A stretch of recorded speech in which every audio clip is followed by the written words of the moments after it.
আমি যেই টপিকটা নিয়ে আজকের এই ঐতিহাসিক চট্টগ্রামের প্যারেড ময়দানের তাফসিরুল কোরআন প্রোগ্রামে আলোচনা করব সেটা হচ্ছে সূরাতু আন-নাহলের 90 নম্বর আয়াত নিয়ে কিছু কথা আমরা উপস্থাপন করবার চেষ্টা করব ইনশাআল্লাহ। এই আয়াতটা অনেক কম্প্রিহেন্সিভ একটা আয়াত। সাইয়েদনা আব্দুল্লাহ ইবনে মাসউদ রাদিয়াল্লাহু তাআলা আনহু উনি বলেছেন ইন্নাহা মিন আজমাই আয়াতিল কোরআন, এটা কোরআনের সবচেয়ে জামে মানে আয়াত। যদিও ছোট্ট আয়াত, অল্প কিছু কথামালা, কিন্তু তিনি বলতেন এটা কোরআনের সবচাইতে জামে মানে সবচেয়ে কম্প্রিহেন্সিভ একটা আয়াত, যেখানে শব্দ কম কিন্তু এটার দোতনা, এটার আবেদন, এটার মিনিং অনেক বেশি। এই আয়াতে আল্লাহ তাআলা বেসিক্যালি আমাদেরকে তিনটা বিষয়ে আদেশ করেছেন আর তিনটা বিষয়ে বারণ করেছেন, মানে নিষেধ করেছেন। 3 do's and 3 don'ts, do's and don'ts, তিনটা আদেশ, তিনটা নিষেধ।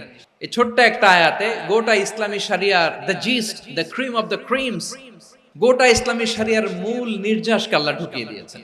তিনটা আদেশ আর তিনটা নিষেধ। আসুন আমরা সরাসরি কোরআন থেকে শুনি, সবাই পড়ুন। আউযু বিল্লাহি মিনাশ শাইতানির রাজীম। বিসমিল্লাহির রহমানির রহিম। ইন্নাল্লাহা ইয়া'মুরু বিল আদলি ওয়াল ইহসানি ওয়া ইতাই যিল কুরবা ওয়া ইয়ানহা আনিল ফাহশাই ওয়াল মুনকারি ওয়াল বাগই ইয়া'ইযুকুম লা'আল্লাকুম তাযাক্কারুন।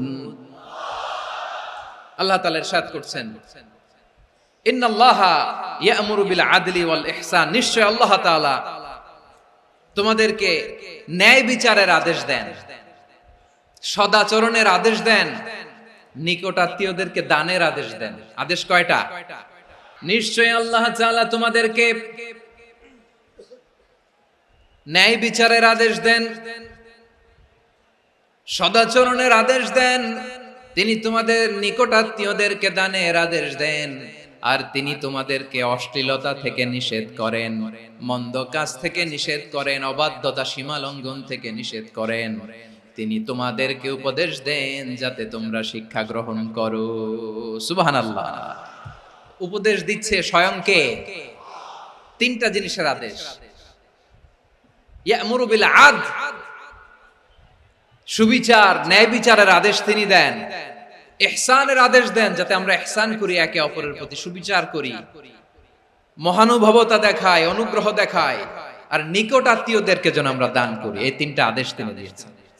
আর কোন তিনটা জিনিস থেকে তিনি বারণ করেছেন? অশ্লীলতা, ফাহশা, মুনকার, মানে সব মন্দ আর অসৎ কাজ, এগুলো থেকে তিনি আমাদেরকে বারণ করেন। ওয়াল বাগি, অবাধ্যতা, সীমা লঙ্ঘন, এই তিনটা কাজ থেকে তিনি আমাদেরকে বারণ করেন। তিনি আমাদেরকে উপদেশ দেন, স্বয়ং আল্লাহ তাআলা আমাদেরকে উপদেশ দেন যাতে করে আমরা শিক্ষা গ্রহণ করি। সুবহানাল্লাহ পড়েন। আল্লাহ তাআলা প্রথমে আমাদেরকে আদেশ দিয়েছেন আদালের। ইন্নাল্লাহা ইয়া'মুরু বিল আদল, আওয়াজ করে বলুন আল আদল। আমরা উর্দু জানি, হিন্দি জানি, অনেকে ইংরেজিও জানি, কিন্তু আরবি শব্দগুলো আমাদের মুখ দিয়ে বেরোতে চায় না। আওয়াজ করে বলুন আল আদল। মাশাআল্লাহ। ইন্নাল্লাহা ইয়া'মুরু বিল আদল, আল্লাহ তাআলা আমাদেরকে আদলের আদেশ দেন। আদল অনেকে না বুঝলেও আদালত শব্দটা বুঝবেন। আদালত, আদালত, আদালত বুঝেন না? যেখানে বিচার কার্যের ফয়সালা করা হয়, কোর্ট কাচারি, আদালত, এটা তো ভেরি কমন। এটা শুনছেন না সবাই? আদালত, যেখানে ন্যায় বিচার হবে, সুশাসন হবে। কিন্তু ভাগ্যের কি নির্মম পরিহাস, ওখান থেকে মিথ্যা সাক্ষী দিয়ে মনমতো রায় দিয়ে দেয়া হয়। এগুলোর পরিবর্তন হওয়ার দরকার আছে না নাই? প্রিয় ভাইয়েরা, আদালত, আল আদল, ইংরেজিতে বলে জাস্টিস, ন্যায় বিচার, সুবিচার, সুশাসন, জাস্টিস, আল আদল, সব জায়গায় এই জাস্টিস থাকা দরকার। Justice should be prevailed in the society. The mission of all prophet was to uphold the justice. সব নবীর মিশন ছিল এই জাস্টিসকে, আদালকে, সুশাসন আর সুবিচারকে নিশ্চিত করা। পড়েন সুবহানাল্লাহ। And the core message of every divine scripture was to uphold justice. পৃথিবীর সব আসমানি কিতাবের মূল শিক্ষা ছিল এই জাস্টিসকে সমাজে এনশিওর করা, সুবিচার সুশাসনকে এনশিওর করা। তাহলে প্রিয় ভাইরা, আমরা বুঝতে পারলাম আল আদ শব্দের মানে হচ্ছে ইনসাফ বা সুবিচার বা ন্যায় বিচার। এটা হচ্ছে একটা general meaning, very general meaning. আপনি যদি ইন ডেপথ বুঝতে চান, আরো ভেতরে যান, তাহলে আদাল মানে হচ্ছে সমন্বয়, আদাল মানে হচ্ছে ভারসাম্য, ব্যালেন্স। আদাল মানে হচ্ছে মধ্যম পন্থা। সুবহানাল্লাহ পড়েন। কারণ সব সময় সমান সমান হইলেই সুবিচার হয় না। কথা কি বুঝতেছেন? ইসলামের দ্য কনসেপ্ট অফ আদাল, এটা এমন আদাল, এটা সব সময় সমান সমান নয়। যখন সমান সমান দেয়া দরকার, ইসলাম সমান সমান দেয়। যখন ব্যালেন্স করা দরকার, চেক এন্ড ব্যালেন্স, সমন্বয়, ভারসাম্য করা দরকার, তখন ইসলাম ভারসাম্য করে দেয়। এটার নাম আদাল। সুবহানাল্লাহ। সহজ করে আপনাদেরকে বুঝাই, যেমন ধরুন একটা পরিবারের 3 জন সদস্য, স্বামী, স্ত্রী আর সন্তান। তাদের সকালবেলার ব্রেকফাস্টে স্বামীর সকালের নাস্তায় স্বামীর 3টা রুটি লাগে, স্ত্রীর 2টা লাগে, আর সন্তানের 1টা রুটি লাগে। এখন আমি যদি সমান সমান করে আদল করতে চাই, সবাইকে যদি 3টা করে রুটি দেই, তাহলে স্বামী বেচারার জন্য ঠিক আছে? কি বলেন? কথা কি বুঝতেছেন না কষ্ট হয়ে যাচ্ছে? যদি সমান সমানের নিয়মে আগাই, তাহলে 3টা করে যদি রুটি দেই স্বামীর জন্য ওকে, কিন্তু স্ত্রীর জন্য 1টা বেশি হয়ে যায়। আর সন্তানের জন্য কয়টা বেশি হয়? আচ্ছা, এই তো বুঝতেছেন, মাশাআল্লাহ। আচ্ছা, 2টা করে যদি সবাই রে দেই সমান সমান নীতিতে, তাহলে স্ত্রীর জন্য, স্ত্রী বেচারির জন্য ঠিক আছে, কিন্তু স্বামীর কয়টা কম পড়ে? আর সন্তানের বেশি হয়ে যায় কয়টা? আচ্ছা, সমান সমান নীতিতে সবাইকে যদি সকালের নাস্তার জন্য 1টা করে রুটি দেই, সন্তানের জন্য ঠিক আছে, কিন্তু স্ত্রী বেচারির কম পড়ে কয়টা? স্বামীর কম পড়ে কয়টা? 2টা। কথা কি বুঝতেছেন? আর আমি যদি স্বামীকে দেই 3টা, স্ত্রীকে দেই 2টা, আর সন্তানকে দেই 1টা, তাহলে কারো অপচয় হবে না। যার যতটুকু দরকার ঠিক ততটুকুই কাজে লাগবে। চিল্লায় বলেন ঠিক কি না? এটাই হচ্ছে ইসলামের আদাল, যেখানে যার যতটুকু দরকার তাকে সেখানে ঠিক ততটুকু দিয়ে দেওয়ার নামই হচ্ছে আদাল। চিল্লায় পড়েন আল্লাহু আকবার। রব্বুল আলামিন বলেন, ইউসিকুমুল্লাহু ফি আওলাদিকুম লিযযাকারি মিসলু হাযযিল উনসায়াইন। আল্লাহ তোমাদেরকে ওসিয়ত করেন, তোমাদেরকে আদেশ দেন, উত্তরাধিকার সম্পদ যখন বন্টন হবে, ছেলেরা যতটুকু পাবে, মেয়ে পাবে তার অর্ধেক। সুবহানাল্লাহ বলেন। দেখেন, ছেলে যতদূর, মেয়ে অর্ধেক, ছেলে ডবল পাবে। আপাত দৃষ্টিতে মনে হয় এখানে অবিচার হয়েছে, কিন্তু আসলে কি অবিচার হয়েছে? আপনি বিয়ের ক্ষেত্রে যান, ওইখানে আবার ছেলে মোহরানা দেয়, মেয়ে সেখানে মোহরানা পায়। তাহলে চেক এন্ড ব্যালেন্স, ভারসাম্য, ব্যালেন্স, মধ্যম পন্থা এখানে আছে না নাই? এটাই হচ্ছে ইসলামের আদল। আল্লাহ তাআলা এই আদলের আদেশ দিয়েছেন, সুবিচার, ন্যায় বিচার, সুশাসন এবং ভারসাম্যের আদেশ দিয়েছেন। প্রিয় ভাইয়েরা, একটি শান্তিময় সমাজ, একটা সমৃদ্ধ সমাজ, একটা মানবিক সমাজ যদি আমরা পেতে চাই, এই আয়াতের মধ্যে যতগুলো পয়েন্ট আছে সবগুলোর বাস্তবায়ন লাগবে। এই আয়াতে আল্লাহ তাআলা একটা মানবিক সমাজের রূপরেখা টেনেছেন। তার প্রথম কথা হচ্ছে, ইন্নাল্লাহা ইয়ামুরু বিল আদল। আল্লাহ তাআলা তোমাদেরকে আদলের নির্দেশনা দেয়, সুবিচার, সুশাসনের নির্দেশনা দেয়। যে সমাজে আদল থাকে না, সেই সমাজে জুলুম মানুষের ঘাড়ে চেপে বসে। আদলের বিপরীত হচ্ছে জুলুম। আদলের বিপরীত কি? জুলুম বা জাওর, অত্যাচার, অবিচার, বৈষম্য। এই যে বৈষম্য বিরোধী ছাত্র আন্দোলন কমন পড়ছে? এই যে একজন সমন্বয়ক তো দেখা করলো আমার সাথে। জুলুম মানে হচ্ছে বৈষম্য। বৈষম্যের স্থান ইসলামে নাই, অবিচারের স্থান ইসলামে নাই, জুলুমের স্থান ইসলামে নাই। আল্লাহ তাআলা বলেন যে আমি জুলুমকে নিজের জন্য হারাম করেছি এবং তোমাদের জন্য হারাম করেছি। বিশ্বনবী ফরমান, আল্লাহ তাআলা বলেন হাদিসে কুদসিতে, ইয়া ইবাদি ইন্নী হারামতু যুলমা আলা নাফসি ওয়া জাআলতুহু বাইনাকুম মুহাররামান ফালা তাযালামু। আমার গোলামেরা শোনো, নিশ্চয় আমি আল্লাহ তাআলা জুলুমকে আমি আমার উপরে হারাম করেছি, অনুরূপভাবে জুলুম করাকে তোমাদের উপরেও হারাম করেছি। ফলে ফালা তাযালামু, তোমরা একে অপরের সাথে জুলুম করো না। নির্দেশনাটা কার? খবরদার, জুলুমের সাথে আমাদের কোনো সম্পর্ক নাই। আল্লাহ তাআলা আদলের আদেশ দিয়েছেন, আদালতের আদেশ দিয়েছেন, সুশাসনের, ন্যায় বিচারের আদেশ দিয়েছেন। ইন্নাল্লাহা ইয়ামুরু বিল আদল, আমাদেরকে আদল প্রতিষ্ঠা করতে হবে। জুলুমের সাথে ইসলামের কোনো সম্পর্ক নাই। আল্লাহ তাআলা জালিমদের জন্য কঠিন শাস্তি প্রস্তুত করে রেখেছেন। এক্সট্রা জুডিশিয়াল কিলিং এর কোনো হিসাব নাই। বিচার বহির্ভূত হত্যা, এনফোর্স ডিসঅ্যাপিয়ারেন্স, গুম, যেটা সবচাইতে বড় মানবতা বিরোধী অপরাধ। কত মানুষ যে গুম হয়েছে তার কোনো ইয়ত্তা নাই। যেই ফ্যামিলির সদস্য গুম হয়েছে তারা কি ওই লোকটার জন্য মাগফিরাতের দোয়া করবে নাকি সুস্বাস্থ্যের দোয়া করবে তারা নিজেরাও জানতো না, কারণ জানে না ও বেঁচে আছে না মরে গেছে। আহা, বিডিআর নওজওয়ানদের যারা ছাড়া পেল দেখলাম, বিনা অপরাধে, কোন অন্যায় ছাড়া, অপরাধ ছাড়া তাদের জীবন থেকে, তাদের তারুণ্যের, তাদের যৌবনের 15 বছর, 16 বছর, 17 বছর নাই, 6 মাস বয়সের ছোট বাচ্চাকে রেখে জেলে গেছে। 6 মাসের মেয়ে বেরোয় দেখে মেয়ের বয়স 17 বছর। মেয়ে বাবারে চিনে না, বাবা মেয়েরে চিনে না। মেয়েকে এখন বিয়ে দিয়ে আরেক ছেলের হাতে তুলে দিবে। মেয়ের শৈশব বাবা দেখে নাই, মেয়ের কৈশোর বাবা দেখে নাই, মেয়ের তারুণ্য দেখে নাই। আরেক যুবককে দেখলাম 14 দিনের সংসার, 2 সপ্তাহের সংসার শেষে জেলে গেছে। কত যুবকের যে স্ত্রী চলে গিয়েছে ফ্যামিলি ছেড়ে, কারণ জানে না তো কবে আসবে, কি হবে, কেউ জানতো না। দাম্পত্য জীবনের মাত্র 14 দিনের স্মৃতি, এই স্মৃতিকে আঁকড়ে ধরে এক বোন 16টা বছর, 17টা বছর কাটিয়ে দিয়েছে। আমি নিউজটা দেখে ভাবলাম, আমার এই বোনের প্রতিটি দিন কিভাবে কেটেছে, প্রতিটি রাত কিভাবে কেটেছে, প্রতিটি ক্ষণ কিভাবে কেটেছে। বিশ্বনবী বলেছেন, ইত্তাকি দাওয়াতাল মাজলুম ফাইন্না লাইসা বাইনাহু ওয়া বাইনাল্লাহি হিজাব। মাজলুমের কান্নাকে ভয় করো, কারণ মাজলুমের কান্না আর আল্লাহর মাঝে কোনো পর্দা থাকে না। আমরা আর এরকম কোন জুলুম বাংলাদেশে দেখতে চাই না। জোরে বলেন ঠিক কিনা? আমার প্রিয় বীর চট্টলার তৌহিদি মুসলমান, আমরা আর নতুন করে কেউ জালিম হোক এটা চাই না। নতুন করে আবার কেউ ফ্যাসিস্ট হোক আমরা চাই না। এক দল আরেক দলকে নিশ্চিহ্ন করার রাজনীতি করুক আমরা চাই না। আমরা সুশাসনের বাংলাদেশ চাই, মানবিক বাংলাদেশ চাই, আমরা একটা সমৃদ্ধ বাংলাদেশ চাই। আমরা বিশ্বের বুকে সম্মান নিয়ে মাথা উঁচু করে দাঁড়াতে চাই, ঠিক কিনা বলেন?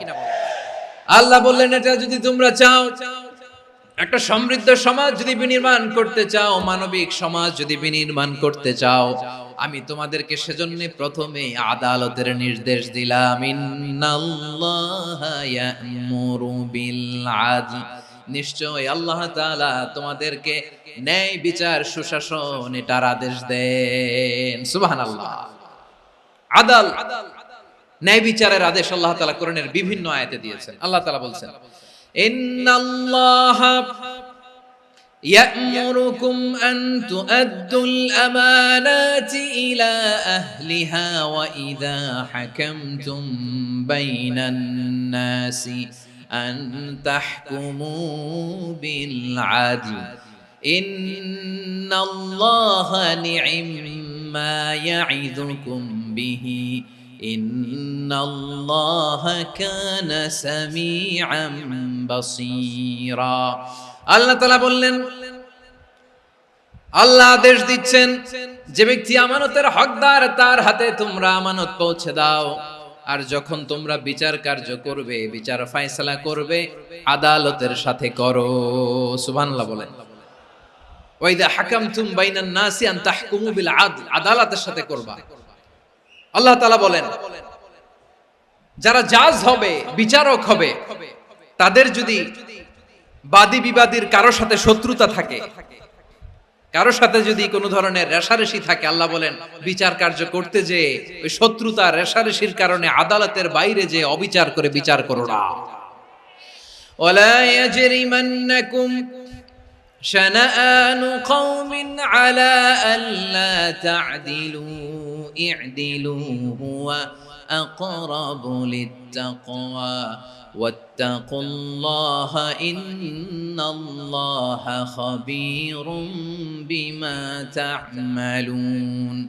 খবরদার কোন জাতির প্রতি, কোন গোষ্ঠীর প্রতি, কোন গোত্রের প্রতি আক্রোশ যেন তোমাদেরকে ন্যায় বিচার থেকে দূরে সরিয়ে না দেয়, বরং আমি আল্লাহর আদেশ হলো ইদিলু, তোমরা আদল করো, ন্যায় বিচার করো, সুবিচার করো, সুশাসন প্রতিষ্ঠা করো। হুয়া আকরাবু লিত্তাকওয়া, এটাই তাকওয়ার সবচেয়ে কাছাকাছি। সুবহানাল্লাহ বলেন। কোরআনের বিভিন্ন আয়াতে আল্লাহ তাআলা স্পেসিফিকলি ধরে ধরে বিচার করার সময় আমরা যেন আদল করি সেটা বলেছেন। কোরআনের কোন কোন জায়গায় আল্লাহ তাআলা এই আল আদল শব্দটা ব্যবহার করেছেন। আবার একই জিনিস ইনসাফ, সুবিচার, সুশাসন, ন্যায় বিচার, ন্যায় পরায়ণতা বুঝাতে আল্লাহ তাআলা কখনো কখনো আল কিসত শব্দটা ব্যবহার করেছেন। আল্লাহ তাআলা বলেন ওয়া ইন হাকামতা ফাহকুম বাইনাহুম বিল কিসতি ইন্নাল্লাহা ইউহিব্বুল মুকসিতিন। যখন তুমি বিচার করবে, বিশ্বনবীকে উদ্দেশ্য করে অ্যাড্রেস করে বললেন, নবী হ্যাঁ, ইহুদিরা কোনো বিষয়ে মীমাংসার জন্য যদি আপনার দরবারে আসে, যদি বিচার করতে হয়, খবরদার অবিচার করবেন না। ফয়সালা যেটা করবেন কিসতের সাথে করবেন, ন্যায় পরায়ণতার সাথে করবেন, কারণ ইন্নাল্লাহা ইউহিব্বুল মুকসিতিন, নিশ্চয় আল্লাহ রাব্বুল ইজ্জাত ন্যায় পরায়ণশীলদেরকে বড্ড ভালোবাসেন। সুবহানাল্লাহ বলেন। ন্যায়পরায়ণ লোকদেরকে আল্লাহ তাআলা বড্ড ভালোবাসেন। অন্য আয়াতে আল্লাহ তাআলা বলছেন ওয়ানাদউল মাওয়াজিনাল কিসত লিয়াউমিল কিয়ামাতি ফালা তুযলামু নাফসুন শাইআ, আমি কিয়ামতের দিন ন্যায়পরায়ণতার মানদণ্ড স্থাপন করব, যেটাকে আমরা মিজানের পাল্লা বলি। আল্লাহ বলেন ন্যায় বিচারের মানদণ্ড কিয়ামতের ময়দানে আমি আল্লাহ স্থাপন করব। সেদিন কারো প্রতি বিন্দু পরিমাণ, এক চুল পরিমাণ অবিচার করা হবে না, কোনো অবিচার করা হবে না। সেদিন সুশাসন হবে, সুবিচার হবে, ন্যায় পরায়ণতার সাথে বিচার হবে। আওয়াজ করে পড়েন আল্লাহু আকবার। তাহলে প্রিয় ভাইরা, যে তিনটি বিষয়ে আল্লাহ তাআলা আমাদেরকে আদেশ দিয়েছেন, তার প্রথমটা হচ্ছে আদালত, ইনসাফ, সুবিচার, ন্যায় বিচার। এটা আমরা চাই কি চাই না? বিশ্বনবী ন্যায় বিচার, ন্যায় পরায়ণতা, সুশাসন প্রতিষ্ঠিত করেন কি করেন নাই? আপনারা বিশ্বনবীর সিরাত যারা পড়েছেন, আপনি দেখবেন বিশ্বনবীর সিরাতের পরতে পরতে, বাকে বাকে, সিরাতের বাকে বাকে এই আদালতের নমুনা মেলে। সুবহানাল্লাহ বলেন। ছোট্ট একটা নমুনা রাসূল সাল্লাল্লাহু আলাইহি ওয়াসাল্লামের আসিরা আল আতরা থেকে ছোট্ট একটা নমুনা আপনাদের খেদমতে এখানে উপস্থাপন করি। বিশ্বনবী সাল্লাল্লাহু আলাইহি ওয়াসাল্লাম মক্কা বিজয় করলেন ৮ম হিজরিতে। মক্কা বিজয় শেষের দিনই কয়েক সপ্তাহ মক্কাতে অবস্থান করলেন। ইন দ্য মিন টাইম মক্কার একটা ভেরি প্রেস্টিজিয়াস এন্ড ডিগনিফাইড ফ্যামিলির নারী চুরিতে ধরা পড়ল। কিসে ধরা পড়ল? আমাদের সমাজে আসেনি এটা? আছে? ছোট না বড়? হিসাব করে শেষ করা যায় না। ৩.৫ লাখ কোটি টাকা নাই উন্নয়ন প্রকল্পের নামে। ৩.৫ লাখ কোটি টাকা লিখতে পারবেন আপনি? একটানা লিখতে পারবেন? বুঝতেছেন কত বড় সংখ্যা? হ্যাঁ, বনু মাখজুমিয়া গোত্রের এক নারী মক্কায় চুরিতে ধরা পড়ল। বলেন তো চুরি করলে বিধান কি? কি কাটতে হবে? চুরির বিধান হলো হাত কেটে দাও। তাও সেটা গোপনে নয়, প্রকাশ্যে জনসম্মুখে হাত কেটে দাও। বনু মাখজুমিয়া গোত্রের নারী যখন চুরিতে ধরা পড়লো, সাহাবারা চিন্তায় পড়ে গেলেন। সবেমাত্র মক্কার লোকেরা কালিমা পড়ে মুসলমান হয়েছে, ইসলামের আইন কানুন তেমন জানে না, ইসলামী শরিয়ার সাথে বেশি পরিচিত নয়। এখন যদি বিশ্বনবী চুরির যেই বিধান এটা যদি কায়েম করে হাত যদি কেটে দেয়, না জানি মক্কার লোকেরা আবার বিগড়ে যায়, না জানি মক্কার লোকেরা আবার মুরতাদ হয়ে যায়, না জানি মক্কার লোকেরা ইসলাম থেকে দূরে সরে যায়।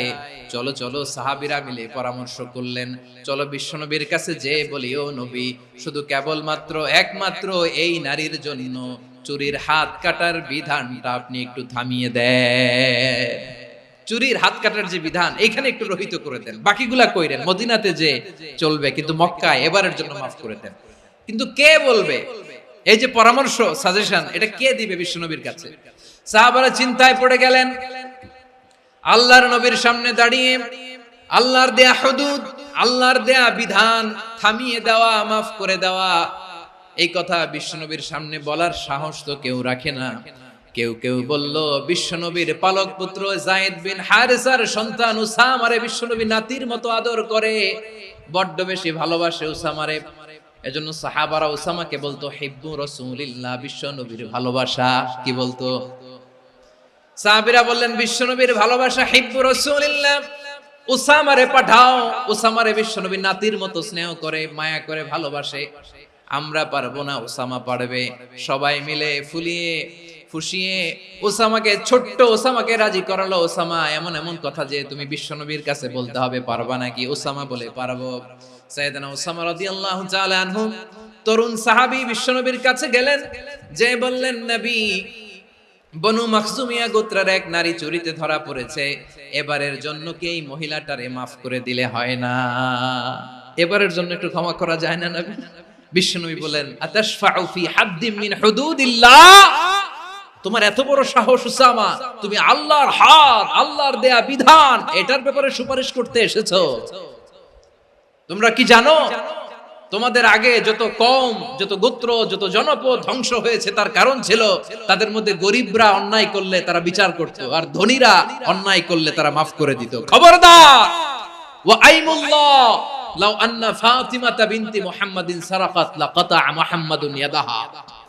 বিশ্বনবী বললেন, ওরে ওসামা, বানু মাখজুমিয়ার ওই প্রেস্টিজিয়াস এন্ড ডিগনিফাইড ফ্যামিলির মেয়ে তো দূর কি বাত, অনেক দূরের কথা। জেনে রেখো ওসামা, আমার কলিজার টুকরা নয়নের পুটুলি ফাতেমাও যদি মক্কার জমিনে আজকে এই চুরির দায়ে ধরা পড়তো, আমি বিশ্বনবী মুহাম্মাদুর রাসূলুল্লাহ ধরে ফাতেমার ডান হাতটা কেটে দিতে এক বিলম্ব দেরি করতাম না। ইন্নাল্লাহা ইয়া'মুরু বিল আদল, আমাদেরকে জাস্টিস শিখায়। পশ্চিমারা আমাদেরকে ইনসাফ শিখায়, আমাদেরকে সুশাসন শিখায়। আর ইনসাফ, সুশাসন, ন্যায় বিচার, সুবিচার, জাস্টিস কারে বলে বিশ্বনবীর বায়োগ্রাফি থেকে জেনে নাও। এই ছিল বিশ্বনবী ইসলামের আদালতের নমুনা। আপনি যদি সাইয়েদনা ওমর ফারুকের জীবনের দিকে তাকান, এমন কঠোর, এমন বীর সেনানী ছিলেন। সাইয়েদনা ওমর ফারুক যদি রাস্তার এই মাথা দিয়ে হাঁটা শুরু করতেন, শয়তান ওমর ফারুককে দেখলে ওই রাস্তা রেখে দিয়ে অন্য রাস্তা দিয়ে হাঁটতো। সুবহানাল্লাহ। ওমর ফারুক রাদিয়াল্লাহু তাআলা কি পার্সোনালিটি ছিল, কি পার্সোনালিটি! আমাদের এলাকায় ছোট বাচ্চারা রাতে ভাত খেতে চায় না, আমার মেয়েটাও খেতে চায় না। এই এটা দিব, ওইটা দিব, আজকে মাহফিলে আসার সময় বলে দিছে লিস্ট করে এটা এটা আনতে হবে। তো ছোট্ট বাচ্চাদের অনেক বায়না থাকে, ওরা রাতে খেতে চায় না। তো মায়েরা বিভিন্ন ভয় দেখায়, এই বাঘ আসবে, বাঘ আসবে খাও, এই ভূত আসবে, ভূত আসবে খাও। আপনারা কি বলেন চট্টগ্রামে? ভূত, ভূত, ভূত আসবে, বাঘ আসবে, খাও খাও খাও, তাড়াতাড়ি খাও। তো বাচ্চারা এগুলো শুনে ভয়ে খেতে শুরু করে। মদিনার জমিনেও একই ঘটনা ঘটতো। মদিনার ছোট্ট ছোট্ট সোনামণিরা খেতে চাইতো না। তো মায়েরা বলতো, হা হুয়া ইয়াতি উমর, হা হুয়া ইয়াতি উমর, ওই যে উমর আসতেছে, উমর। ওমরে ফারুকের কথা শুনলে বাচ্চারা একেবারে ঠান্ডা। প্রভু তুমি বলেছ রাসূল দেবে না, বলনি দেবে না ওমর, বলনি দেবে না হামজা তারি, খালিদ বিজয় সমর। প্রভু তুমি বলেছ রাসূল দেবে না, বলনি দেবে না ওমর, বলনি দেবে না হামজা তারি, খালিদ বিজয় সমর। প্রভু তুমি বলেছ রাসূল দেবে না। আল্লাহু আকবার। ওমর ফারুক রাদিয়াল্লাহু তাআলা আনহু, ওনার কথা শুনলে গায়ের মধ্যে গুজবাম হয়, গায়ের পশমগুলো দাঁড়িয়ে যায়। সুবহানাল্লাহ বলেন। কি পার্সোনালিটি ছিল, কি ব্যক্তিত্ব ছিল! মুনাফিকরা ওমর ফারুককে জমের মতো ভয় পেত। শয়তান, খুদ শয়তান এই রাস্তা দিয়ে আসলে শয়তান অন্য রাস্তা দিয়ে হাঁটত। ওমর ফারুক রাদিয়াল্লাহু তাআলা আনহুর জীবনে যদি দেখেন, তাহলে সেখানে আপনি আদালতের, ইনসাফের, সুশাসনের, জাস্টিসের নমুনা দেখতে পাবেন। কয়টা শুনবেন?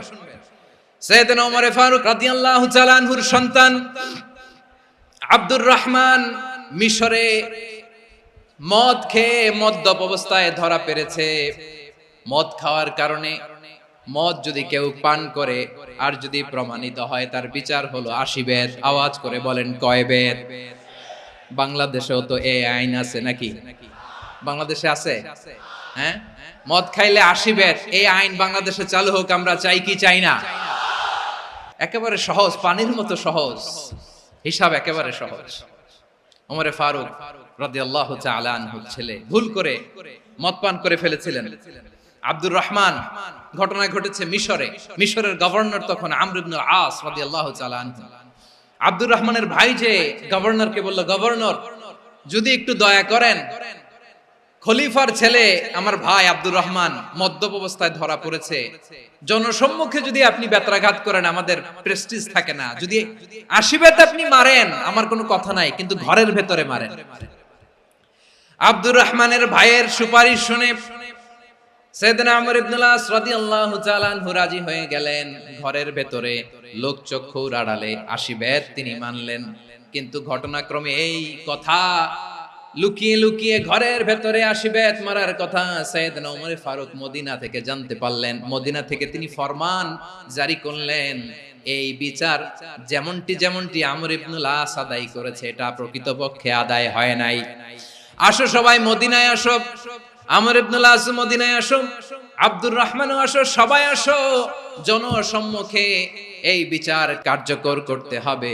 সাইয়েদনা ওমর ফারুক মসজিদে নববীর পিলারের মধ্যে নিজের ছেলেকে বাঁধলেন, আবার জনসম্মুখে 80টা বেত তার গায়ের মধ্যে মারলেন। মাজমুয়ে ফাতাওয়া ইবনে তাইমিয়া রাহিমাহুল্লাহ উনি এটা নকল করেছেন। এটা সবচেয়ে বিশুদ্ধ মত, আর অনেক মত আছে। মারা গেছে কবরের উপর, ওগুলো বাদই দিলাম। কেমন খলিফা ছিলেন, কেমন খলিফা! পশ্চিমারা তোমরা জাস্টিস আমাদেরকে শেখাও, ইনসাফ কারে বলে সুশাসন আমাদেরকে তোমরা শেখাও। ওমরে ফারুক রাদিয়াল্লাহু তাআলা ওইটাকে, ওই বিচারকে তিনি ধর্তব্য মনে করেন নাই। মদিনাতে এনে আবার জনসম্মুখে আবার 80 বেত মেরেছেন। মিশরে ওমরে ফারুক রাদিয়াল্লাহু তাআলা আনহু আমর ইবনুল আসকে গভর্নর করে পাঠালেন। সেখানে আমর ইবনুল আসের ছেলে একটা প্রতিযোগিতায় রানার আপ হয়েছে। এক মিশরি সেখানে চ্যাম্পিয়ন হয়েছে। রানার আপ বুঝতে পেরেছেন তো? সেকেন্ড হয়েছে। এক মিশরি হয়েছে চ্যাম্পিয়ন, প্রথম। কিন্তু গভর্নরের ছেলে ও জিততে পারে নাই। ও রাগে ওই মিশরির গায়ের মধ্যে কয়েকটা লাঠি দিয়ে বাড়ি মেরেছে। মিশরি যে মদিনাতে ওমরে ফারুকের কাছে বিচার দিলেন, আপনার গভর্নরের ছেলে অন্যায়ভাবে আমার গায়ে হাত তুলেছে। সাইয়েদনা ওমরে ফারুক আবার ফরমান জারি করলেন, আসো মদিনাতে আসো। মিশরীকে ডাকলেন। ওই মিশরের গভর্নর আমর ইবনুল আস রাদিয়াল্লাহু তাআলা আনহুকে ডাকলেন, তার ছেলেকেও ডাকলেন। সবাই বসে রইল। আমর ইবনুল আস রাদিয়াল্লাহু তাআলা আনহু মাথা নিচু করে বসে আছেন, লজ্জায় কাচুমাচু। হায় হায়, আজকে আমার ছেলের কারণে আমিরুল মুমিনিন খলিফাতুল মুসলিমিন ওমরে ফারুকের কাছে আমি জনসম্মুখে লজ্জিত হচ্ছি। সাইয়েদনা ওমরে ফারুক বললেন, এই নাও লাঠি। গভর্নরের ছেলে তোমার মাথার মধ্যে যতগুলো বাড়ি মেরেছে, আজকে জনসম্মুখে তুমি অতগুলা বাড়ি মারো। মিশরি বলে, থাক, আপনি যে ডেকে আনছেন সবার সামনে এটা বলছেন, এতেই আমি খুশি। আল্লাহু আকবার! আপনার মহানুভবতা দেখে আমি খুশি, আর অপমানের দরকার নাই। ওমরে ফারুক বলে, না, খবরদার, এই কথা মিশরি তুমি বলো না, মারো, যতগুলা বাড়ি মেরেছে মারো। বাধ্য হয়ে মিশরি আমর ইবনুল আসের সামনে ওনার কলিজার টুকরা সন্তানের মাথার মধ্যে বাড়ি মারতে আরম্ভ করলেন। ঠিক যতগুলা বাড়ি গভর্নরের ছেলে আমর ইবনুল আসের ছেলে মিশরির গায়ে মেরেছিল, মাথায় মেরেছিল, মিশরি গুনে গুনে ততটা মারলেন। এই দৃশ্য দেখে ওমরে ফারুক রেগে মেগে আগুন, রাগের চোটে রাগ সামলাতে না পেরে, আর নিজেকে সামলাতে না পেরে মিশরিরে বললেন, ছেলেরে মারা শেষ হয়ে গেলে এবার বাবার টাক মাথার মধ্যে কয়েকটা বাড়ি মার। রাগের চোটে, আউট অফ অ্যাঙ্গার, রাগের চোটে, যে আমার পাঠানো গভর্নর আমর ইবনুল আস তার ছেলেকে কেন আদব তারবিয়া কেন শিক্ষা দিতে পারে না। ছেলেরে মারা হইলে এবার আমর ইবনুল আসের মাথার মধ্যে দুইটা মারো। এটা রাগে বলেছে, এটা শাস্তি হিসেবে না। সুবহানাল্লাহ পড়ো। তোমরা আমাদেরকে সুশাসন শিখাও। বিশ্বনবী বলেন, আদল এটা যেন তেন বিষয় না, এটা দিয়েই মানবিক সমাজ গড়তে হবে। আল্লাহ তাআলা কিয়ামতের কঠিন ময়দানে যেদিন স্বামী স্ত্রীকে চিনবে না, স্ত্রী স্বামীকে দেখে পালিয়ে যাবে, বন্ধু বন্ধুরে চিনবে না, পীর সাহেব মুরিদরে চিনবে না, মুরিদ পীর সাহেবরে চিনবে না, দলের কর্মী তার নেতারে চিনবে না, নেতা তার কর্মীরে চিনবে না, বন্ধু বন্ধুরে দেখে পালাবে। এই কঠিন মুহূর্তে সূর্যটা মাথার কাছে চলে আসবে, জমিনটা তামার জমিন হবে, আজকের জমিনের মতো নয়। মানুষ ঘর্মাক্ত, ক্লান্ত, শ্রান্ত মাথার মগজগুলো কানের ছিদ্র আর নাকের ছিদ্র দিয়ে বেয়ে বেয়ে পড়বে। বিশ্বনবী ফরমান, কিয়ামতের ওই কঠিন ময়দানে 7 শ্রেণীর ব্যক্তিকে রব্বুল আলামিন তার আরশের নিচে ছায়া দিবেন। তার মধ্যে প্রথম শ্রেণীর ব্যক্তি হলো ইমামুন আদিল, যে ইনসাফের সাথে বিচার করে, যে জাস্টিস সমাজে সার্ভ করে, যে সুশাসন নিশ্চিত করে, ওই ইমামুন আদিল। আদিল শব্দটা বুঝছেন না? ইন্নাল্লাহা ইয়া'মুরু বিল আদল, পাইছেন? আদিল। 7 শ্রেণীর ব্যক্তিকে আল্লাহ তাআলা সুশীতল আরশের নিচে ছায়া দিবেন, যেদিন তার দেয়া ছায়া ছাড়া কোনো ছায়া থাকবে না। এর প্রথম হচ্ছে ইমামুন আদিল, ন্যায়পরায়ণ শাসক। চিল্লায় বলেন সুবহানাল্লাহ। আবার বিশ্বনবী বললেন, ইন্নাল মুকসিতিনা ইনদাল্লাহি আলা মানাবিরা মিন নূর আন ইয়ামিনির রহমান। কিয়ামতের দিন যারা ন্যায় পরায়ণ হিসেবে আল্লাহর সামনে দাঁড়াবে, কিয়ামতের দিন রব্বুল আলামিন তার আরশের ডান দিকে ওই ন্যায় পরায়ণ লোকদের জন্য আরশের ডান দিকে একটা নূরের মিম্বারে তাদেরকে বসার সুযোগ করে দিবে। আল্লাহর আরশের ডান দিকে ন্যায় পরায়ণ লোকদের জন্য আল্লাহ তাআলা নূরের মিম্বার বানাবে। চারটেখানে কথা মনে করেছেন? আল আদাল, জাস্টিস, ইন্নাল্লাহা ইয়া'মুরু বিল আদল। আল্লাহ তাআলা এই আদালতের নির্দেশনা দেন, সুবিচার, সুশাসন। প্রিয় ভাইয়েরা, এটা আমরা বাংলাদেশে চাই কি চাই না? এই যে অরাজকতা, এই যে অন্যায়, এই যে জুলুম, এই যে ইনকনসিস্টেন্সি সমাজের অসঙ্গতির প্রধান কারণ জাস্টিস নাই, সুবিচার নাই, সুশাসন নাই। শেষবারের মতো আওয়াজ করে বলেন তো, আমরা বাংলাদেশে আদল চাই কি চাই না? তাহলে প্রথম নির্দেশনা শেষ। আল্লাহ তাআলা তোমাদেরকে আদলের আদেশ দেন। এরপরে আল্লাহ বললেন, আমি তোমাদেরকে ইহসানের আদেশ দেই। ইন্নাল্লাহা ইয়া'মুরু বিল আদলি ওয়াল ইহসান। আমি তোমাদেরকে যেমনি আদলের নির্দেশনা দেই, তেমনি ভাবে তোমাদেরকে ইহসানের নির্দেশনা দেই। ইহসান, আওয়াজ করে সবাই বলেন তো ইহসান। ইহসান মানে কারো প্রতি সফট হার্টেড হওয়া, মহানুভব হওয়া, অনুগ্রহ পরায়ণ হওয়া, অনুগ্রহশীল হওয়া, একে অপরের প্রতি দয়াদ্র হওয়া। একে অপরের প্রতি দয়াদ্র, অনুগ্রহশীল হওয়া ছাড়া মানবিক সমাজ কশিনকালেও গঠন করা সম্ভব না। প্রিয় ভাইরা, সুন্দর আচরণ দিয়ে, ইহসান দিয়ে যা জয় করা যায়, নরম আচরণ দিয়ে যেটা অর্জন করা যায়, কঠোরতা দিয়ে সেটা পারা যায় না। বিষ্ণু ঈসা ইসলাম ইহসান দিয়ে, কোমল আচরণ দিয়ে, তার অনুগ্রহ দিয়ে তিনি অনেক কাফিরের হৃদয়কে জয় করে ফেলেছেন। সাইয়েদনা সুমামা ইবনে উসাল রাদিয়াল্লাহু তাআলা আনহুর কথা মনে পড়ে যায়। তিনি ছিলেন ইয়ামামার বাদশা। মদিনাতে বিশ্বনবীকে হত্যা করার নিয়তে এসেছিলেন। গোপনে গোপনে বিশ্বনবীকে হত্যা করে আবার ইয়ামামাতে তিনি ফিরে যাবেন। কিন্তু কি অবাক করা কাণ্ড, হত্যা করতে পারে নাই, সাহাবাদের হাতে তিনি ধরা পড়ে গেলেন। সাইয়েদনা সুমামা ইবনে উসাল রাদিয়াল্লাহু তাআলা আনহু হত্যার নিয়তে আসলেন, কিন্তু হত্যা করতে পারলেন না। সাহাবারা ওনাকে ধরে ফেললেন, ধরে মসজিদে নববীর পিলারের মধ্যে বেঁধে রাখলেন। সুমামা ইবনে উসাল, সিরাত থেকে শুনে, সিরাত থেকে শোনাচ্ছি, রাদিয়াল্লাহু তাআলা আনহু ইয়ামামার অধিপতি ছিলেন। বিশ্বনবীকে হত্যার জন্য আসছেন, ধরা পড়ে গেছেন, এখন মসজিদে নববীতে বেঁধে রাখছেন। তার মানে বন্দী। এখন স্ট্যাটাস কি? বন্দী, ক্যাপটিভ। তো বিষ্ণু ঈসা ইসলাম সাহাবাদেরকে বললেন, তার খোঁজ খবর নিও, সুমামা ইবনে উসালের খোঁজ খবর নিও। সাহাবারা বলেন, ইয়া রাসূলুল্লাহ, আপনাকে হত্যা করতে এসেছে, তার তো কঠিন ক্যাপিটাল পানিশমেন্ট হওয়া দরকার, কঠিন শাস্তি হওয়া দরকার। বিশ্বনবী বললেন, না, আমি যেটা জানি তোমরা সেটা জানো না, তোমরা সুমামার সাথে ভালো আচরণ করো। বিশ্বনবী সুমামার কাছে গেলেন। প্রথম দিন যে তিনি কালেমার দাওয়াত দিলেন, ইমানের দাওয়াত দিলেন, ইসলামের দাওয়াত দিলেন, রিসালাতের দাওয়াত দিলেন, আখিরাতের দাওয়াত দিলেন। পরের দিন যে বিশ্বনবী সালাতের দাওয়াত দিলেন, যাকাতের দাওয়াত দিলেন, ইসলাম কি, কিভাবে, কেমন করে পালন করতে হয় চমৎকার আর্টিকুলেট করতে শুরু করলেন। তন্ময় হয়ে সুমামা ইবনে উসাল রাদিয়াল্লাহু তাআলা আনহু বিশ্বনবীর কথাগুলো শুনতে আরম্ভ করলো। একদিন নয়, 2 দিন নয়, টানা 3 দিন বিশ্বনবী সুমামার কাছে ইসলামকে প্রেজেন্ট করেছেন, উপস্থাপন করেছেন। আওয়াজ করে বলেন, কয় দিন? 3 দিন। 3 দিন মসজিদে নববীতে বাধা। আর সাহাবীদেরকে বললেন, তার খোঁজ খবর নিও, তোমরা যে রুটি বানাও এর মধ্যে সবচেয়ে ভালো আটার রুটিটা তারে দিও, সবচেয়ে রিফাইন্ড খেজুর, যেটা পিওর খেজুর, এটা তারে দিও। আর বিশ্বনবী নিজের উট থেকে দুধ দহন করে ওনার বাড়ির এক কর্মচারীকে বলেছেন, দুধ দহন করে সুমামার জন্য নিয়ে যেও। সুবহানাল্লাহ পড়বেন না?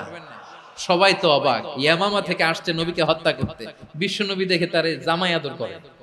একদিন নয়, 2 দিন নয়, টানা 3 দিন বিশ্বনবী এভাবে সুমামার কাছে যে ইসলামকে প্রেজেন্ট করতে আরম্ভ করলেন, ইসলামকে উপস্থাপন করতে শুরু করলেন।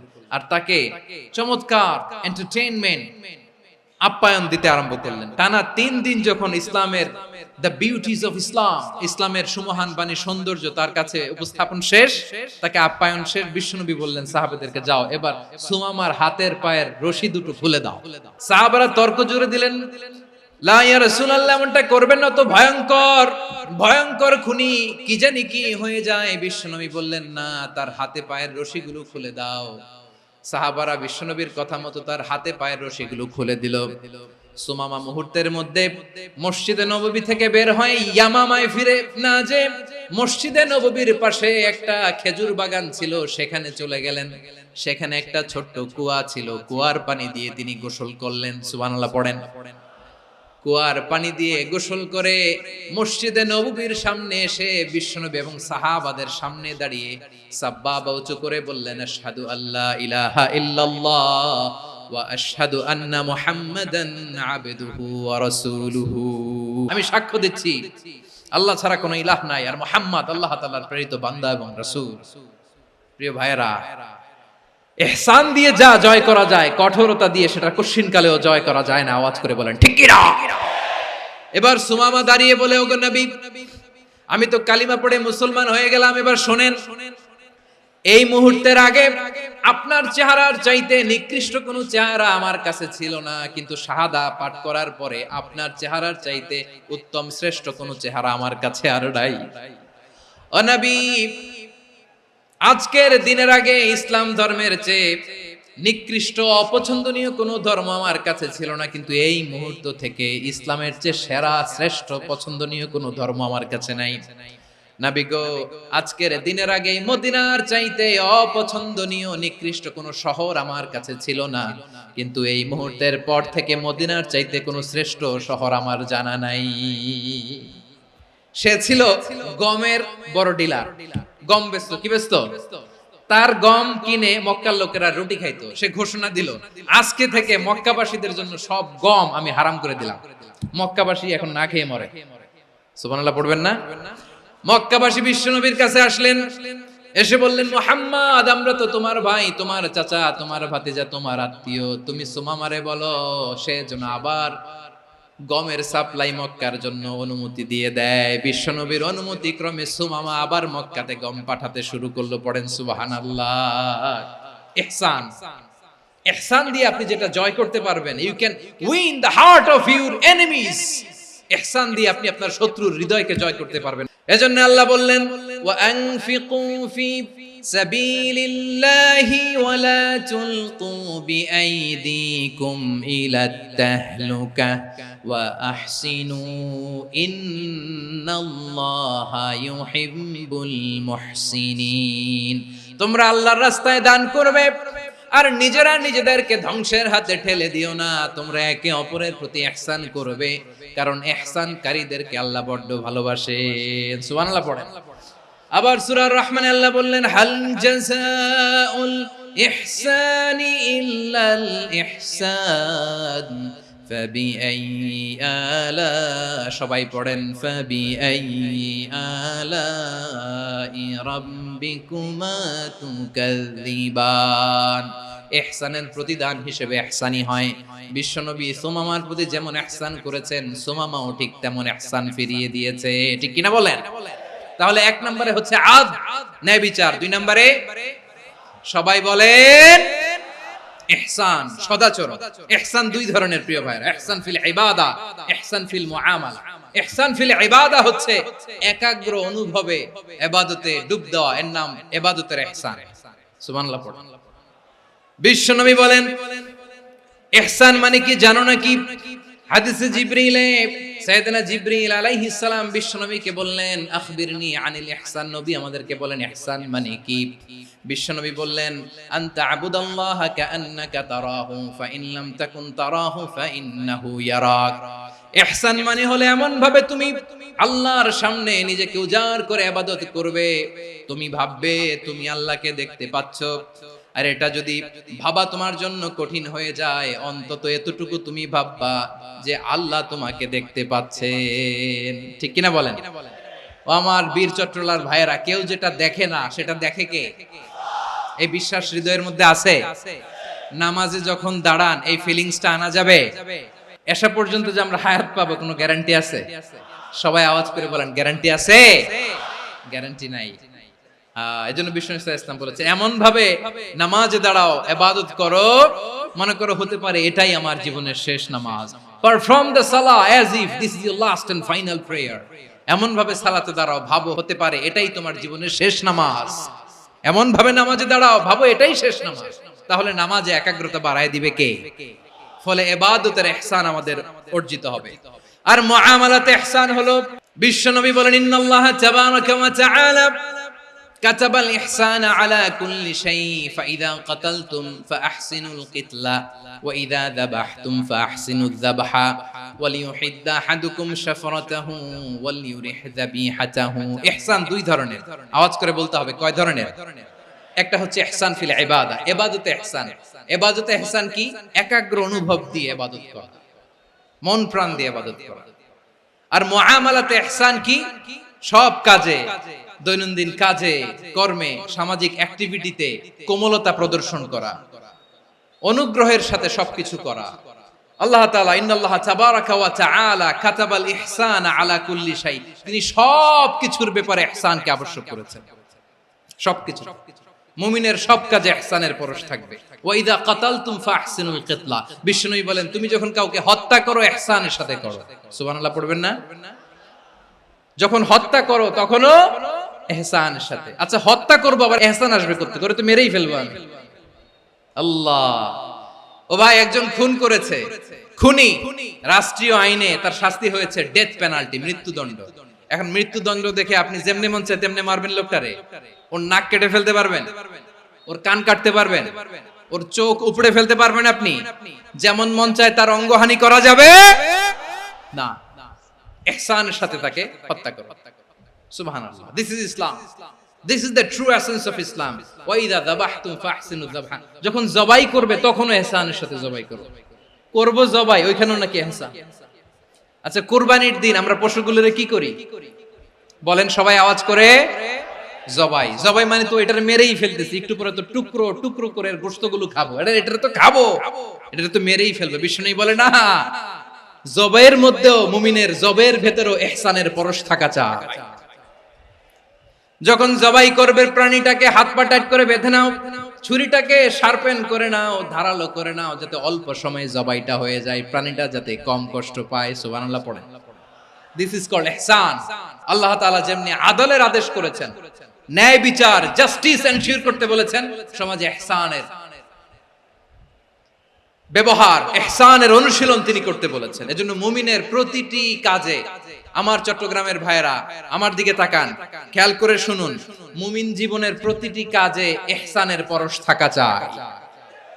আমরা যেন আমাদের পরিবারের প্রতি ইহসান করি, আমরা যেন আমাদের কর্মচারীদের প্রতি ইহসান করি, আমরা যেন আমাদের কলিগদের প্রতি ইহসান করি, আমরা যেন আমাদের ভাইদের প্রতি ইহসান করি। মুমিন জীবনের প্রতি কাজে ইহসানের পরশ থাকার দরকার আছে না নাই? কথা বুঝতে পেরেছেন? তাহলে আল্লাহ তাআলার তিনটা আদেশ ছিল, কয়টা গেল? প্রথমে কি ছিল? আদল। দুই নম্বরে তিন নম্বরে রব্বুল আলামিন বললেন ওয়া ইতাইদিল কুরবা, নিকটাত্মীয়দেরকে দান করো। নিকট আত্মীয়দেরকে দাও, যারা তোমাদের ব্লাড কানেকশনের আত্মীয় তাদেরকে তোমরা দাও। এখানে জেনারেলি বললেন দাও, কি দিব সেটা তিনি এখানে বলেন নাই, সেটা তিনি সূরাতুল ইসরার মধ্যে বলেছেন। আল্লাহ বলেন ওয়া আতিযাল কুরবা হাক্কাহ, নিকট আত্মীয়দেরকে তাদের অধিকার, তাদের প্রাপ্য তোমরা বুঝিয়ে দাও। দেখেন, একটা শান্তির সমাজ, একটা সমৃদ্ধ সমাজ, একটা মানবিক সমাজ গঠনের জন্য আল্লাহ তাআলা বেশি না, মাত্র তিনটা অর্ডার, তিনটা ভার্ডিক্ট তিনি জারি করেছেন। এক নাম্বার সুশাসন, ন্যায় বিচার। দুই নাম্বার ইহসান। তিন নাম্বার নিকটাত্মীয়, যারা কাছের, তোমার ভেরি ক্লোজ রিলেশনশিপে আছে, তাদেরকে দাও। দাও, দিলে বাড়িয়ে দেয় কে? অনেকে দিতে চায় না, কৃপণতা করে। দিলে বাড়ায় দেয় কে? ও মিয়া, মদিনার মধ্যে সবচাইতে গরিব সাহাবী ছিল বেলাল রাদিয়াল্লাহু তাআলা আনহু। ওনার এন্টায়ার অ্যাসেট, সম্পদের পরিমাণ কতদূর জানেন? একটা লুঙ্গি। বেলাল রাদিয়াল্লাহু তাআলা আনহু, ওনার টোটাল ওয়েলথের এস্টিমেশন হচ্ছে মাত্র একটা লুঙ্গি। একটা লুঙ্গি, টোটাল ওয়েলথ এস্টিমেশন, টোটাল সম্পদের পরিমাণ বেলাল রাদিয়াল্লাহু তাআলা আনহুর কি ছিল? ওই বেলাল রাদিয়াল্লাহু তাআলা আনহুকে বিষ্ণু ইসলাম বলেছেন আনফিক ইয়া বেলাল, ও বেলাল তুমিও দাও। ওয়ালা তাখশা মিন যিল আরশি ইখলালা, আরশের অধিপতির তো কোনো ঘাটতি নাই, তুমি দিলে ওই আল্লাহ তোমারে বাড়ায় দিবে। এজন্য আমার প্রিয় ভাইয়েরা, দিলে কমে না, দিলে বাড়ে। অনেকে ধরে রাখে, নতুন কিছু নিতে পারে না, হাত দিয়ে যেটা ধরে রেখেছেন এটা দিয়ে দেন, বড় একটা ধরার সুযোগ পাবেন। জোরে বলেন ঠিক কিনা? রব্বুল আলামিন বললেন ৩ নাম্বার আদেশ হলো তোমাদের প্রতি, সমাজটারে কেমন করে মানবিক সমাজ, সুন্দর সমাজ গড়বা। ৩ নাম্বার আদেশ হলো ওয়া আতিদাল কুরবা হাক্কা, নিকটাত্মীয়দেরকে তাদের প্রাপ্য বুঝিয়ে দাও। এই নিকটাত্মীয়দেরকে তাদের অধিকার বুঝিয়ে দেওয়া, প্রাপ্য বুঝিয়ে দেওয়াতে আমাদের গাফলতি আছে না নাই? অনেকে দেখবেন অনেক আল্লাহওয়ালা, তাহাজ্জুদ গুজার, সেজদা দিতে দিতে কপালে কালো দাগ ফেলে দিছে, সে তার বোনের হকটা আদায় করে নাই, আছে না নাই? অনেক বড় হাজী সাহেব, বিশাল লম্বা দাড়ি, ছেলেরে সব দিয়ে দিছে, মেয়েরে কিছু দেয় নাই, মেয়ের হক আদায় করে নাই, আছে না নাই? এই হাজী সাহেবেরা, এই আল্লাহওয়ালারা কিয়ামতের ময়দানে আটকে যাবে। আপনি অন্যের অধিকার নষ্ট করেছেন, তাদের রাইটস কে ভায়োলেট করেছেন। এজন্য আল্লাহ তাআলা বলেন, কারো অধিকার যদি কেউ নষ্ট করে, ওই সমাজটা মানবিক সমাজ কঠিনকালেও হতে পারে না। এজন্য ৩ নম্বর আল্লাহ বললেন ওয়া ইতাইদিল কুরবা, নিকটাত্মীয়দেরকে দাও। কি দিবা? তাদের অধিকার দিয়ে দাও। বোনের অধিকার বুঝিয়ে দাও, মেয়ের অধিকার বুঝিয়ে দাও, ফুফুর অধিকার বুঝিয়ে দাও। দেখবেন অনেক মায়েরা ছেলের পাতে মুরগির রান দেয়, মেয়ের পাতে দেয় মুরগির ঠ্যাং। তো মেয়ের কি মুরগির রান খেতে মনে চায় না? মনে চায় না? এমনটা করা যাবে না। নিকটাত্মীয়দেরকে অধিকার দিয়ে দাও, নিকটাত্মীয়ের সাথে সুসম্পর্ক রাখো। আদেশটা কার? এজন্য প্রিয় ভাইয়েরা, জীবনে যদি বারাকা অর্জন করতে চান, নিকটাত্মীয়দের সাথে সুসম্পর্ক রাখতে হবে, তাদের জন্য উপহার পাঠাতে হবে। বিশ্বনবী বলেন লা ইয়াদখুলুল জান্নাতা কাতে, যে ব্যক্তি আত্মীয়তার সম্পর্ককে ছিন্ন করে দেয়, সে কঠিন কালেও আল্লাহর জান্নাতে ঢুকবে না। আপনি কি এটারে সহজ হাদিস মনে করছেন? এটা সহজ কথা? আপনি ভাবছেন আপনার নামাজ আপনারে বাঁচাতে পারবে, আপনার রোজা বাঁচাতে পারবে, আপনার তাহাজ্জুদ আপনারে বাঁচাতে পারবে? অধিকার নষ্ট করলে কিছুই আপনারে বাঁচাতে পারবে না। এজন্য নিকট আত্মীয়দেরকে দিতে হবে বেশি বেশি। বিশ্বনবী বলেন ইন্না সাদাকাতা আলাল মিসকিনি সাদাকা ওয়া আলা যির রাহিমি ইসনাতান সাদাকাতুন ওয়া সিলা। মিসকিনরে দান করলে শুধু দানের সওয়াব হয়, নিকট আত্মীয়কে দান করলে দুইটার সওয়াব হয়, সাদাকার সওয়াব হয়, আবার আত্মীয়তার বন্ধন অটুট রাখার সওয়াব হয়ে যায়। আবার বিশ্বনবী বললেন মান সাররাহু আইয়ুবসাতা লাহু ফি রিজকিহি ওয়া ইনসালাহু ফি আসারিহি ফালইয়াসিল রাহিমা। যে ব্যক্তি তার রিজিকের প্রশস্ততা চায় আর হায়াতে বরকত চায়, সে যেন তার আত্মীয়ের সাথে সুসম্পর্ক রাখে। আমার প্রিয় চট্টলার ভাইয়েরা, আমাদের রিজিক বাড়ুক, এটা আমরা চাই কি চাই না? সবাই চান? হ্যাঁ, আমাদের রিজিকে প্রশস্ততা আসুক, চাই কি চাই না? আমাদের হায়াতে বরকত আসুক, আমরা চাই কি চাই না? এই দুইটা যদি চান তাহলে নিকটাত্মীয়দের সাথে সুসম্পর্ক রাখবেন। পারবেন? তাহলে সমাজটারে মানবিক সমাজ বানায় দিবে কে? তিনটা আদেশ চলে গেল। 1 নম্বরে কি ছিল? 2 নম্বরে, 3 নম্বরে নিকটাত্মীয়দেরকে দান। আল্লাহ তাআলা তিনটা জিনিসের যেমনি আদেশ করেছেন, অনুরূপভাবে তিনটা বিষয় তিনি বারণ করেছেন, নিষেধ করেছেন। ওগুলোর কাছেও যাওয়া যাবে। রাব্বুল আলামিন বলেন, ওয়ায়ানহা আনিল ফাহশাই ওয়াল মুনকারি ওয়াল বাগি। আমি যেমনি তিনটি বিষয়ে আদেশ করলাম, অনুরূপভাবে তিনটি বিষয়ে বারণ করলাম, নিষেধ করলাম। আমার 1 নাম্বার নিষেধাজ্ঞা হলো অশ্লীলতার প্রতি। ফাহশা, ওয়ায়ানহা আনিল ফাহশা, আল্লাহ তাআলা অশ্লীলতাকে নিষেধ করেছেন। কোন জিনিসকে? সবাই বলুন, কোন জিনিসকে? যত ধরনের, যত টাইপের, যত ক্যাটাগরির অশ্লীলতা হতে পারে সব অশ্লীলতাকে হারাম করেছেন কে? ফাহশা মানে কি? কথায়, কাজে, আচরণে, কমেন্ট, ফেসবুকের কমেন্টসে যত ধরনের নোংরামো আছে, যত ধরনের অশ্লীলতা আছে, এটাকে আরবিতে বলে ফাহশা। রাব্বুল আলামিন বলেন, কুল ইন্নামা حرم ربي الفواحش ما ظهر منها وما بطن। ও নবী, আপনি বলে দেন, আমার রব প্রকাশ্য, অপ্রকাশ্য, স্পষ্ট কিংবা অস্পষ্ট, দৃশ্যমান কিংবা অদৃশ্যমান সব অশ্লীলতাকে হারাম করেছেন। সব ধরনের অশ্লীলতা হারাম। আল্লাহ তাআলা আমাদেরকে অশ্লীলতা থেকে বাঁচান। এবার বলেন, আমাদের সমাজে অশ্লীলতা আছে না নাই? অশ্লীলতা নানা ভাবে, নানা নামে, নানা মোড়কে আমাদের সমাজে আছে না নাই?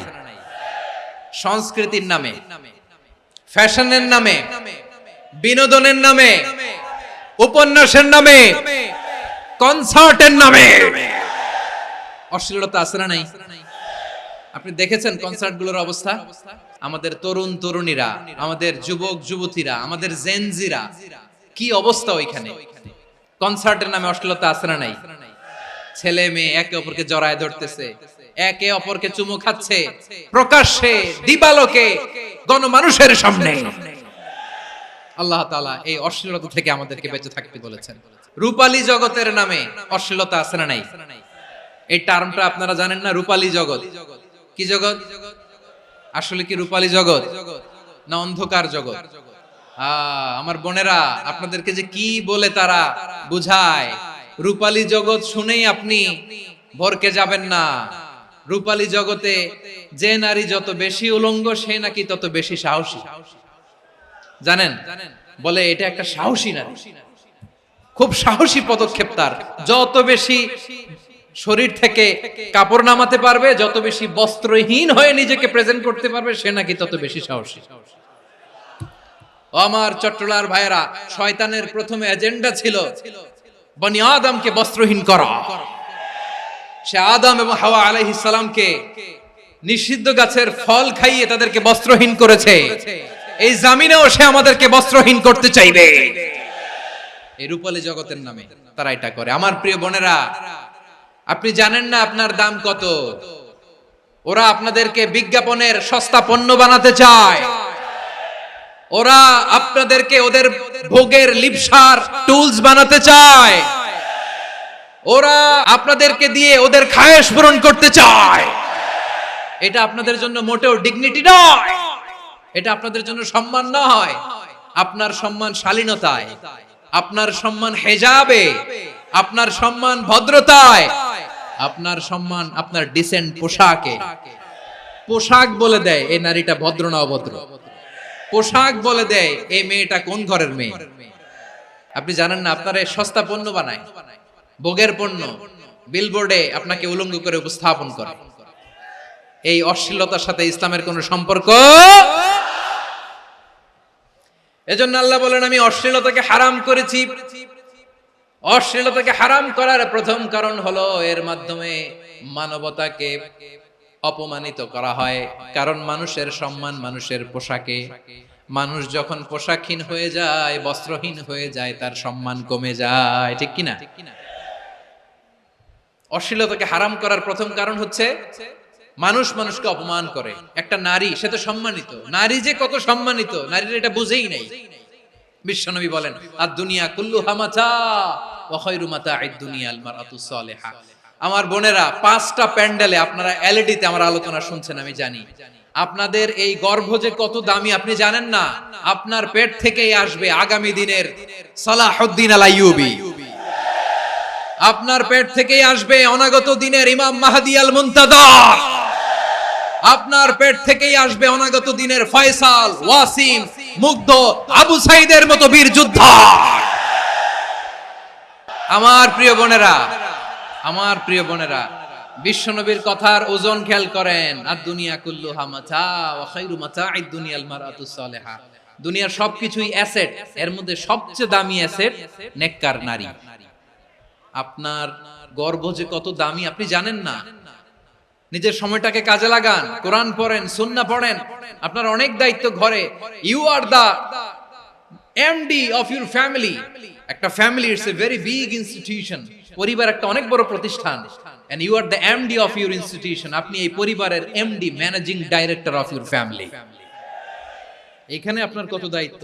আপনি ছেলে মেয়েদেরকে তারবিয়া করবেন, আপনি আপনার স্বামীর জন্য ঘরটারে জান্নাতের নীর বানাবেন, আপনার জন্য জান্নাতের ডুপ্লেক্স বাড়ি ওইখানে তৈরি করে রাখবে কে? আপনি যে কত দামি আপনি জানেন না। নারীদেরকে আল্লাহ বানিয়েছেন উচ্চতর করে, নিম্নতর নয়। নারীদেরকে ছোট্ট জিনিস দিলে এটারে বড় করে দেয়। নারীদেরকে ভ্রূণ দিলে, শুক্রাণু দিলে নারী এটারে বাচ্চা হিসেবে উপহার দেয়, ঠিক কিনা? বিয়ের মাধ্যমে স্বামী যখন তার শুক্রাণু তার স্ত্রীকে উপহার দেয়, স্ত্রী রিটার্নে কি উপহার দেয়? ফুল ফর্ম বেবি, মানব সন্তান। দেখছেন, আপনি দিলেন একটু, উনি দিছে বিশাল। আপনি যদি নারীকে বাজার এনে দেন, নারী এটাকে সুস্বাদু খাবারে রূপান্তর করে দেয়। আপনি তাকে একটা মুচকি হাসি দিয়ে দেন, সে তার কলিজা দিয়ে দেয়। কিন্তু যদি আপনি তার মনে কষ্ট দেন, সে আপনার জীবনকে জাহান্নাম বানায়া দেয়। নারীর মন বুঝতে পারলে নেয়ামত, বুঝতে না পারলে কিয়ামত। আমার প্রিয় বোনেরা, আপনি যে কত দামি আপনি জানেন না। অনেক দামি আপনি। আপনাদেরকে যেন ভোগের সস্তা পণ্য বানাতে না পারে, আপনাদেরকে সচেতন থাকতে হবে। তাহলে কেন আল্লাহ তাআলা এই ফাহশা, অশ্লীলতাকে হারাম করলেন? 1 নাম্বার, এতে হিউম্যান ডিগনিটি কমে। 2 নাম্বার, এতে মানুষের অধিকার নষ্ট হয়। আপনি বিয়ে করেছেন এরে, পরকিয়া করেন ওর সাথে, এরকম আছে না নাই? স্ত্রীর অধিকার নষ্ট করেছেন। আপনি বিবাহ সম্পর্কে আবদ্ধ হয়েছেন তার সাথে, আপনি পরকিয়া করেন ওই ছেলের সাথে, আপনি আপনার হাজবেন্ডের সাথে বিট্রে করেছেন। এজন্য আল্লাহ অশ্লীলতাকে হারাম করেছেন। অশ্লীলতাকে হারাম করার আরেকটা কারণ হচ্ছে আল্লাহ তাআলা এই হিউম্যান জেনারেশনকে এটাকে প্রিজার্ভ করতে চায়। হিফজুন নাসল, এটা মাকাসিদুশ শরিয়ার অনেক গুরুত্বপূর্ণ একটা মাকাসিদ, অনেক গুরুত্বপূর্ণ। আপনার নাসল, আপনার জেনারেশনকে সংরক্ষণ করা। এই যে আসতেছে ফেব্রুয়ারি, কত ফেব্রুয়ারি জানো? এটা কি বিশ্ব ভালোবাসা দিবস? হ্যাঁ, কি দিবস? এই বিশ্ব ভালোবাসা দিবসের সাথে মুসলমানদের কোনো সম্পর্ক নাই। আমার প্রিয় ভাইরা, এই যে আপনি অবৈধ সম্পর্কে জড়ালেন, কেন আল্লাহ অশ্লীলতাকে হারাম করেছে দেখেন। বলতেছিলাম যে এটা আপনার নাসল, আপনার জেনারেশন, আপনার লিনিয়েজ, আপনার বংশকে প্রিজার্ভ করা। কে কার বাবা, কে কার মা, বাবা মা জানা, প্রজন্মকে প্রিজার্ভ করা, এটা ইসলাম ওয়াজিব করে দিয়েছে।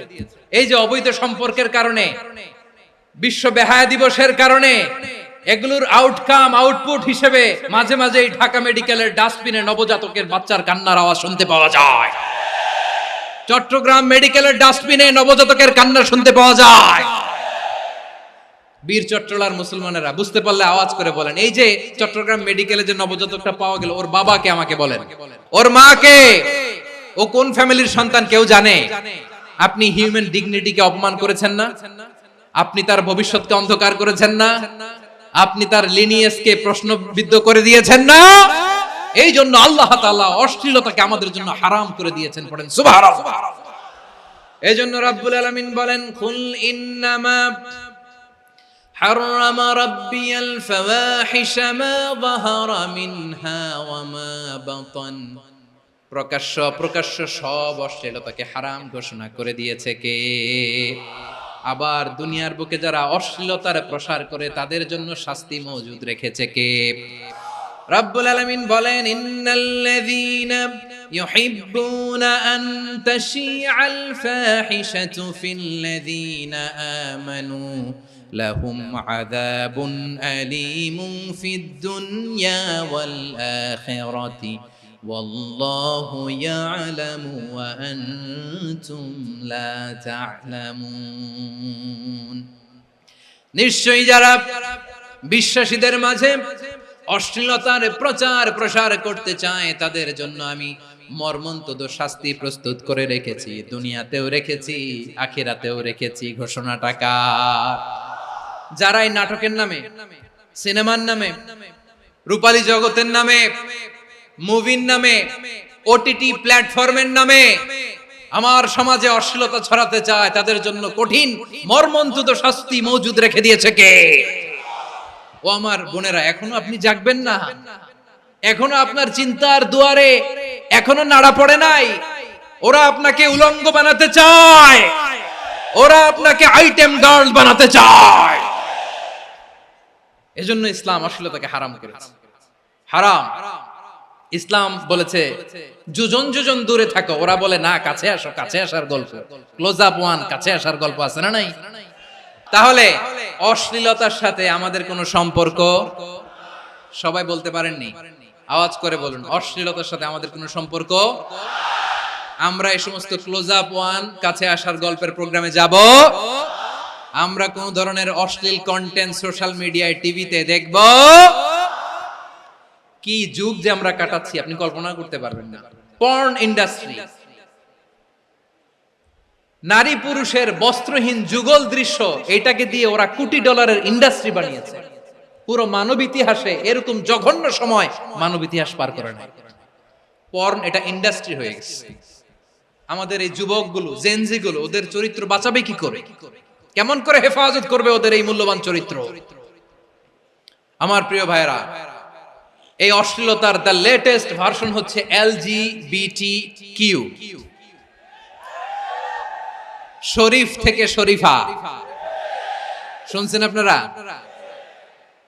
দেখতে পুরুষ, আসলেই পুরুষ, সুস্থ একজন পুরুষ, 4 সন্তানের বাবা, বলে আমি মনে মনে নারী।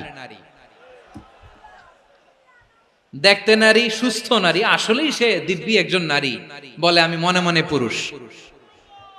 সবচেয়ে ভয়ঙ্কর অশ্লীলতার সবচাইতে লেটেস্ট ভার্সন হচ্ছে এই ট্রান্সজেন্ডারিজম। সুস্থ পুরুষ তার বায়োলজিক্যাল গ্রোথকে হরমোন দিয়ে স্টপ করে দিয়ে সে সার্জারি করে নারী হতে চায়, সুস্থ নারী পুরুষ হতে চায়। পুরুষ পুরুষের প্রতি সেক্সুয়ালি আকর্ষণ বোধ করে, এটা লূত আলাইহিস সালামের কওমের মধ্যে ছিল। এটাকে আল্লাহ কোরআনে ফাহিশা বলেছেন। ওয়ালুতান ইয قال لقومه أتأتون الفاحشة ما سبقكم بها من أحد من العالمين। লূত আলাইহিস সালাম বললেন, তোমরা কি এমন এক অশ্লীল কার্যক্রমে ডুব দিলে নাকি যেটা গোটা বিশ্বের কেউ কখনো করে নাই, তোমরাই প্রথম করেছো। পড়েন নাউযুবিল্লাহ। এই পশ্চিমের এই রোগ আমার দেশে যেন আসতে না পারে, আমাদের সজাগ থাকতে হবে। প্রিয় ভাইরা, চিল্লায় বলেন ঠিক কি না? পশ্চিমের অবস্থা ভয়ঙ্কর।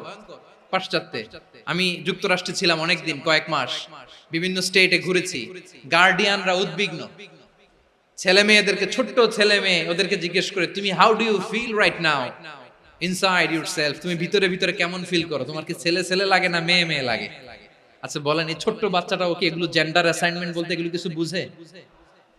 এইভাবে মিসগাইড করা হচ্ছে। কৌতূহল বশত ছোট্ট ছেলে যদি বলে আমার তো মেয়ে মেয়ে লাগে, তখন বলে যে না তুমি মেয়ে, ছেলে না। মা বাবা বাধা দিলে ওকে আলাদা গভর্নমেন্ট হাউসে নিয়ে যায়। ভয়ঙ্করতম অবস্থা। আমরা একটা সময় শুনতাম যে হুজুর আমার ছেলেটা খুব ভালো, হাফেজে কোরআন, আল্লাহওয়ালা। হুজুর আমার ছেলে দাড়ি রাখছে, আল্লাহওয়ালা। হুজুর আমার ছেলে 5 ওয়াক্ত সালাত জামাতের সাথে পড়ে, তার মানে আল্লাহওয়ালা। পশ্চিমে যে আমি কি শুনছি জানেন? ওরা বলে হুজুর আমার ছেলেটা ইউনিভার্সিটির একটা মেয়ের সাথে প্রেম করে, ও খুব আল্লাহওয়ালা, হুজুর দোয়া করবেন। এর কারণ ওদের কাছে আল্লাহওয়ালার ক্রাইটেরিয়া হচ্ছে হুজুর আমার ছেলেটা আরেক ছেলেরে পছন্দ করে নাই, আমার মেয়েটা আরেক মেয়েকে ভালোবাসে নাই, এজন্য আমার ছেলেটা আল্লাহওয়ালা, হুজুর ওর জন্য একটু দোয়া করে দিয়েন। কি চ্যালেঞ্জ ওরা ফেস করতেছে। ওনার ছেলে যে আরেক ছেলেরে বিয়ে করবে না, এটাতেই উনি খুশি যে আলহামদুলিল্লাহ আমার ছেলেটা একটা মেয়েরে ভালোবাসে, আমার মেয়েটা একটা ছেলেরে ভালোবাসে, মানে এটা খুব আল্লাহওয়ালা। নাউজুবিল্লাহ পড়তে পারলেন না? এজন্য অশ্লীলতার সাথে আমাদের কোনো সম্পর্ক। রব্বুল আলামিন বলেন ওয়ায়ানহা আনিল ফাহশাই ওয়াল মুনকারি ওয়াল বাগি, তিনটা জিনিসকে আমি নিষিদ্ধ করলাম। এক নাম্বার হলো ফাহশা, অশ্লীলতা। দুই নম্বরে হলো মুনকার, সমস্ত মন্দ কাজ। মুনকার মানে হচ্ছে যত মন্দ কাজ, খারাপ কাজ, বাজে কাজ, এটার বলে মুনকার। এটার কি বলে?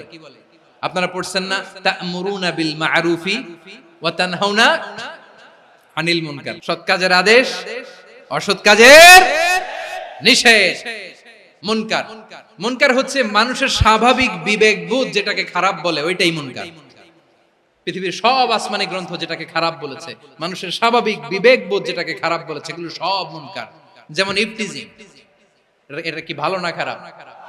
মজুদদারি, খাদ্যে ভেজাল দেওয়া, ওজনে কম দেওয়া, মাছে ফরমালিন মিশানো, চাঁদাবাজি, টেন্ডারবাজি, দখলবাজি, এগুলো আমাদের স্বাভাবিক বিবেকেই বলে এগুলো খারাপ, এগুলো হচ্ছে মুনকার। আল্লাহ তাআলা এই মুনকার থেকে আমাদেরকে বেঁচে থাকতে বলেন, আর শয়তান এই মুনকারের প্রতি আমাদেরকে উদ্বুদ্ধ করে।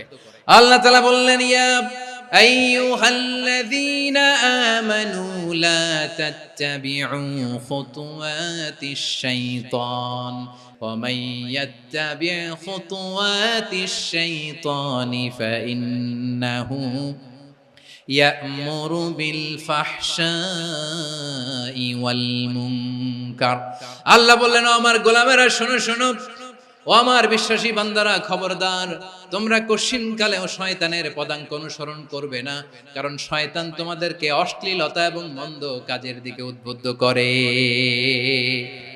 আমাদের কাজ হচ্ছে শয়তান আমাদেরকে যেদিকে নিতে চায় আমরা তার উল্টা দিকে যাব। শয়তান এই মন্দ কাজকে আমাদের কাছে বিউটিফাই করে, চাকচিক্যময় করে আমাদের সামনে উপস্থাপন করে।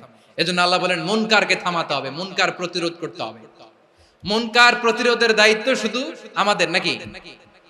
শুধু আপনার খতিব সাহেবের, ইমাম সাহেবের, নাকি মুসলিম উম্মার সবার? আওয়াজ করে বলুন, মুনকার অসৎ কাজ প্রতিরোধের দায়িত্ব কার?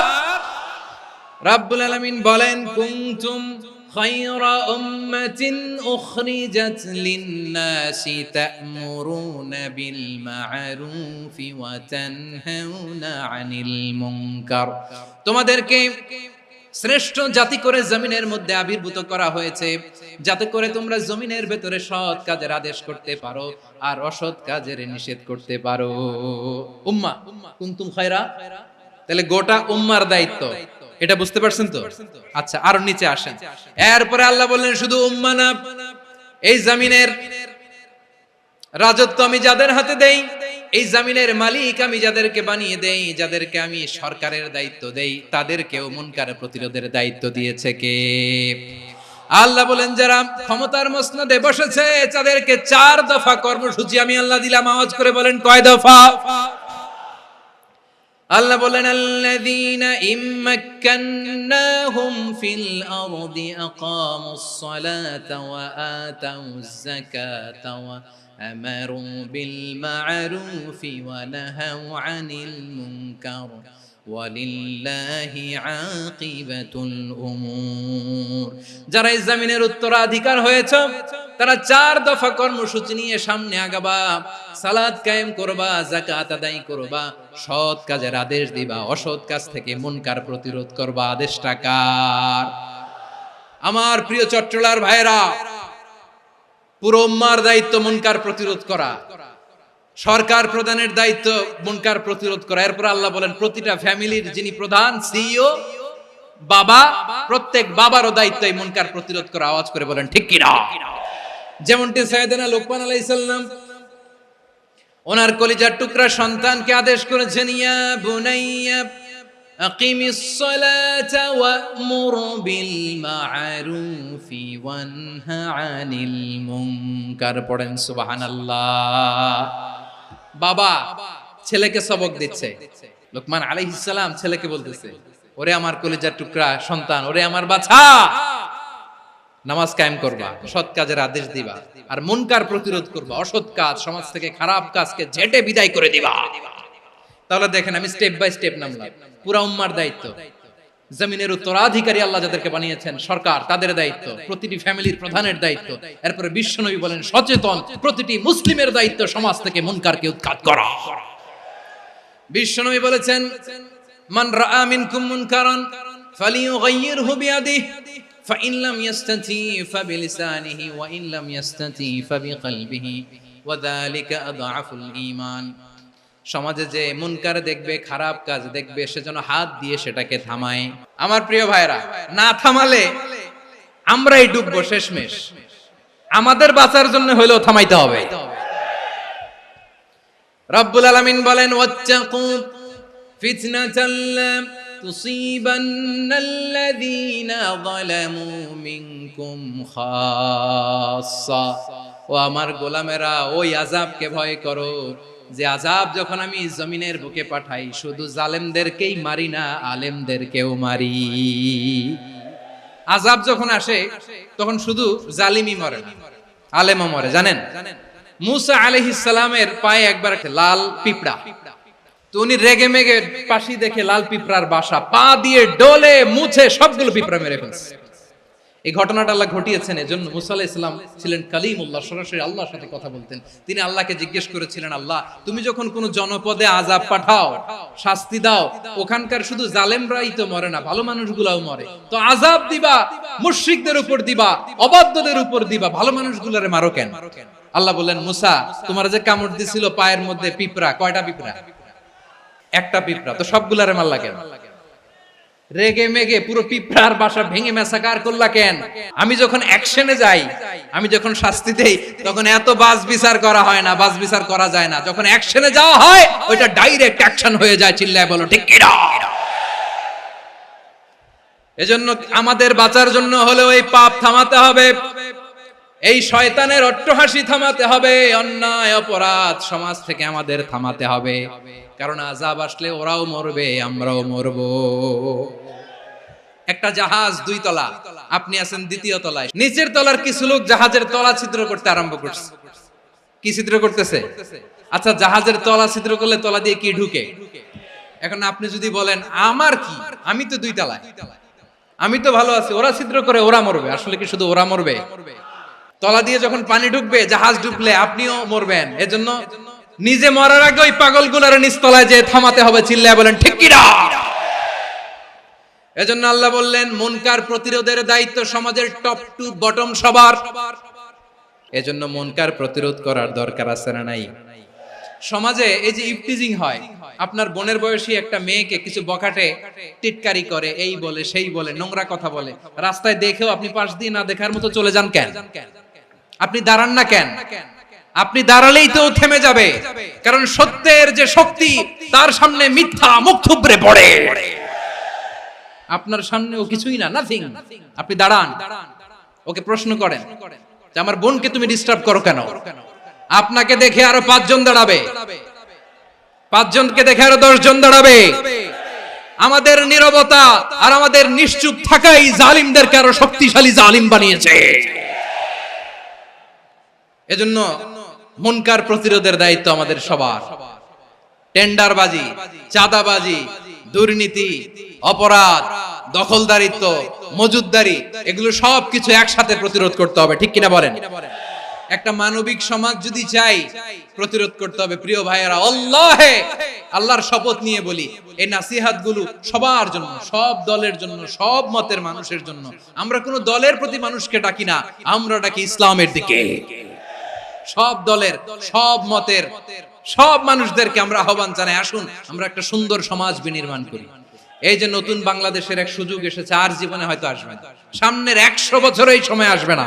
আসুন দেশটাকে আমরা সাজাই, আসুন আমরা দুর্নীতি বন্ধ করি, আসুন আমরা চাঁদাবাজি বন্ধ করি, আসুন আমরা দখলদারিত্ব বন্ধ করি, আসুন আমরা এক দল আরেক দলকে নিশ্চিহ্ন করার যে রাজনীতি, এটা বন্ধ করি। সব দলের প্রতি আমার আহ্বান, আমরা চাঁদাবাজ মুক্ত বাংলাদেশ চাই, জুলুম মুক্ত বাংলাদেশ চাই, ফ্যাসিজম মুক্ত বাংলাদেশ চাই, গুণ খুন খারাপি মুক্ত বাংলাদেশ চাই, আমরা নতুন ভোরের বাংলাদেশ চাই। ওই বাংলাদেশ পাওয়ার জন্য মুনকার প্রতিরোধে, অন্যায় প্রতিরোধে যদি বাঘের বাচ্চার মতো, আবু সাইদের মতো দুই হাত উঁচু করে বুককে টান টান করে প্রসারিত করে দাঁড়াতে হয়, রাজি আছো মুসলমান? রাব্বুল আলামিন বলেন ওয়ায়ানহা আনিল ফাহশাই ওয়াল মুনকারি ওয়াল বাগি ইয়াইদুকুম লাআল্লাকুম তাযাক্কারুন। আল্লাহ বললেন আমি অশ্লীলতাকে নিষেধ করি, আমি সব ধরনের মন্দ কাজকে নিষিদ্ধ করি, সব শেষে আমি সীমা লঙ্ঘনকে তোমাদের জন্য নিষিদ্ধ করি। নিষিদ্ধ করেছেন কয়টা জিনিস? এক নম্বরে অশ্লীলতা, দুই নম্বরে মুনকার তথা সব মন্দ কাজ, তিন নম্বরে আল বাগি সীমা লঙ্ঘন, ক্রসিং দ্য লিমিট। সীমা লঙ্ঘন করা ভালো না। We all should know our limits. চিল্লায় বলেন ঠিক কিনা? একই আয়াতে আল্লাহ বললেন কুল ইন্নামা حرم ربي الفواحش ما ظهر منها وما بطن والإثم والبغي بغير الحق। অন্যায় ভাবে যে অবাধ্য হয়, যে সীমা লঙ্ঘন করে, তাদেরকেও আমি এটা হারাম করে দিলাম। সীমা লঙ্ঘন করা হারাম। আল্লাহ বারবার বারবার আমাদেরকে ওয়ার্নিং দেয়। যখন আমরা থামি না তখন আল্লাহ ধরে, আর যখন ধরে তখন ছাড়ে না। ধরে ধরে ধরে না, ধরলে আল্লাহ ফেরাউনকে কিন্তু হুট করে ধরে নাই। আপনারা জানেন 9 বার ওয়ার্নিং দিয়েছে ফেরাউনকে। আল্লাহ তাআলা ওয়ার্নিং দিয়েছিল কয়বার? রাব্বুল আলামিন বলেন ওয়ালাকাদ আতাইনা মূসা 9 আয়াতিন বাইয়িনাত। 9টা মুআজিজা দেখিয়েছি। 1 2 3 বারবার এইভাবে রিমাইন্ডার, ওইভাবে রিমাইন্ডার, এইভাবে নসিহত, ওইভাবে দাওয়া। ফাকুলা লাহু কাওলান লাইয়িনা, নরম করে বলো, সফট করে বলো, যত ওয়ে হতে পারে দাওয়া মেথডোলজি। মুসা আলাইহিস সালামের সব অ্যাপ্লাই শেষ। 10ম বারে যে আল্লাহ ধরছে, 10ম বারে যে ধরেছে। এজন্য আল্লাহ বলেন আমি সীমা লঙ্ঘনকে পছন্দ করি না। কোরআনের অন্য আয়াতে বাগীকে বলা হয়েছে আল ইতিদা। সীমা লঙ্ঘন যারা করে তাদেরকে আল্লাহ বলেছেন মুতাদিন। ওয়াকাতিলু ফি সাবিলিল্লাহিল্লাযীনা ইউকাতিলুনাকুম ওয়ালা তা'তাদু ইন্নাল্লাহা লা ইউহিব্বুল মুতাদিন। আমি সীমা লঙ্ঘনকারীদেরকে কোশ্চিনকালেও পছন্দ করি না। আমরা যেন সীমা লঙ্ঘন না করি। রাজি আছেন তো? যে কোনো ক্ষেত্রে ইবাদতে যেন সীমা লঙ্ঘন না করি। অনেকে আমরা ইবাদতে সীমা লঙ্ঘন করে ফেলি। বিশ্বনবী সাল্লাল্লাহু আলাইহি ওয়াসাল্লাম যেটা শিখিয়েছেন এর বাইরে যে অতিরিক্ত বুজুর্গ হতে চায়, এরকম আছে না নাই? কোন ক্ষেত্রেই সীমা লঙ্ঘন করা যাবে, এমনকি যুদ্ধ ক্ষেত্রেও না। বিশ্বনবী সাল্লাল্লাহু আলাইহি ওয়াসাল্লাম বলেন খবরদার যুদ্ধ ক্ষেত্রেও সীমা লঙ্ঘন করো না। কি সুন্দর ইসলাম আমরা পেয়েছি। বিশ্বনবী বলেন খবরদার যুদ্ধের ময়দানে কোনো নারীর গায়ে হাত তোলো না, কোনো শিশুর গায়ে হাত তোলো না, কোনো গবাদি পশু হত্যা করো না, কোন শস্য ক্ষেত্র ধ্বংস করো না, ইবাদতরত অন্য ধর্মের কোন সন্ন্যাসীর গায়ে হাত তুলো না। বলেন সুবহানাল্লাহ। তাহলে আমরা সীমা লঙ্ঘন করতে পারবো। প্রিয় ভাইরা, একটা সুখী, সমৃদ্ধ, শান্তির সমাজ, মানবিক সমাজ যদি আমরা গঠন করতে চাই, আমাদের আল্লাহর দেয়া কয়টা আদেশ মানতে হবে বলেন দেখি? আর বেঁচে থাকতে হবে কয়টা জিনিস থেকে? আল্লাহর আদেশ কি? 1 নাম্বার আদাল, ন্যায়পরায়ণতা। আমরা সুবিচার, সুশাসন, ন্যায় বিচার চাই কি চাই না? 2 নম্বরে কি ছিল?